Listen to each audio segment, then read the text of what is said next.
Hi everyone, we're going to screen biochar, which is an essential ingredient in organic gardening. It's the middle of December, and on my downtime I make amendments to the soil. And one of the first ingredients is biochar. It's the residue of a fire pit. I'm going to dump some of this residue in the screen.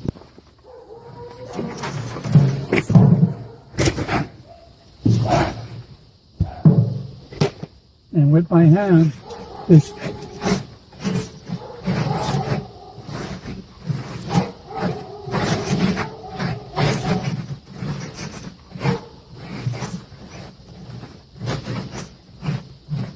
and what we're doing is we're sifting the solids of wood burning heating fireplace from a home through a close mesh metal screen.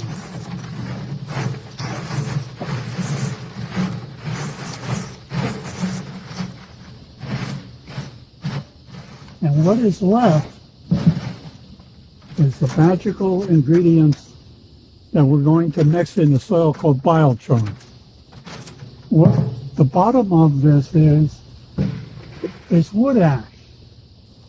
And that's another important ingredient. It has all the minerals that are found in the forest that contributes to mineral uptake in plants. But more than that, it's used as a pesticide on the growing plants. We had difficult growing cabbage and broccoli. And by sprinkling this on the plant, it interrupts the eating cycle of the bugs and whatever eats the plants. The unfortunate thing is it has to be reapplied after it rains. Once it's washed off into the soil, the small particles, minerals that are uptake through the tree system during the years of growing is made available in the soil for root development. So it serves two purposes. It is a discourage of eating insects, and it builds the soil at the same time.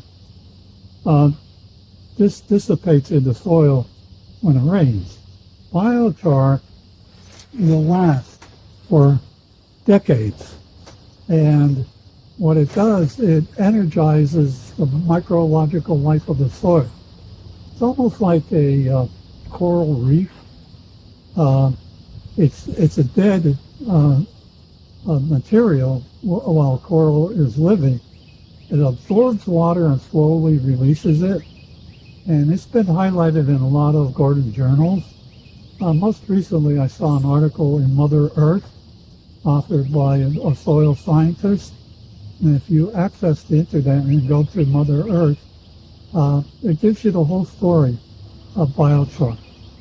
The land-grant colleges throughout the United States are attempting to create a system where we can recover biochar and then market it. It's a reduced carbon process, and it adds super nutrients to the soil. Let's dump this out.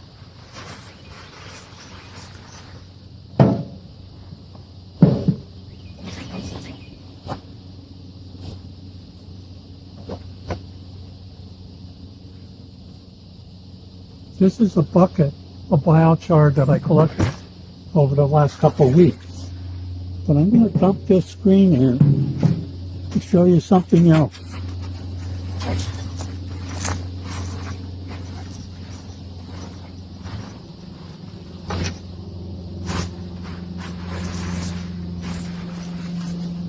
The very fine material that is left, I put in my growing containers when I'm germinating plants for growing in the summer. What's left behind is not only biochar, but there is like a gravel, very small, minute, and it's all absorbed through the root system of large trees, and it also is a nutrient builder in developing the root system of the plants for transplants in the spring. So what I normally do is take this material and set it aside in another container. We're going to do another sieve.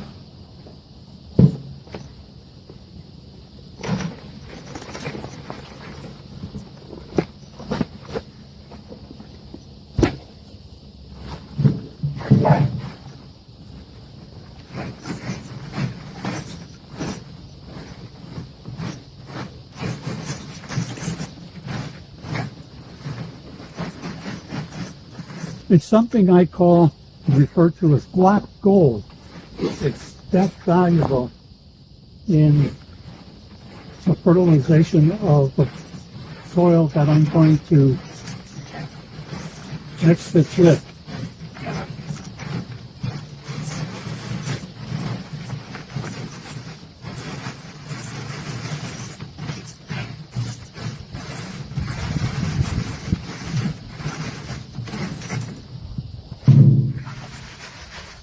As you see, there is much more biochar, large chunks of charcoal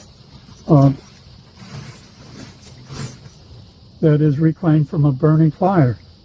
There's many of your neighbors who use firewood for auxiliary heat in the winter, this time of the year, and then after a burn, they clear out the fire pit, and they normally throw this away. So it might be accessible to you by visiting your neighbors who burn wood for auxiliary heat in the wintertime and ask them to save some, and you could begin this process yourself. If you were to buy this, I saw it commercially, 25-pound bag might cost you $40. It's available free from your neighbors. I challenge you to experiment with this process. The screening is a close meshed metal. This screen was used for other purposes. It was built by my father 50 years ago. And cleaning out his garage, I reclaimed it. And after reading about biochar, I started using this a couple months ago. It's part of a family legacy. I feel my dad is part of this process. He was a gardener. And I'm putting it to a different use. I'm having fun and rebuilding the soil. I offer you the challenge to do the same.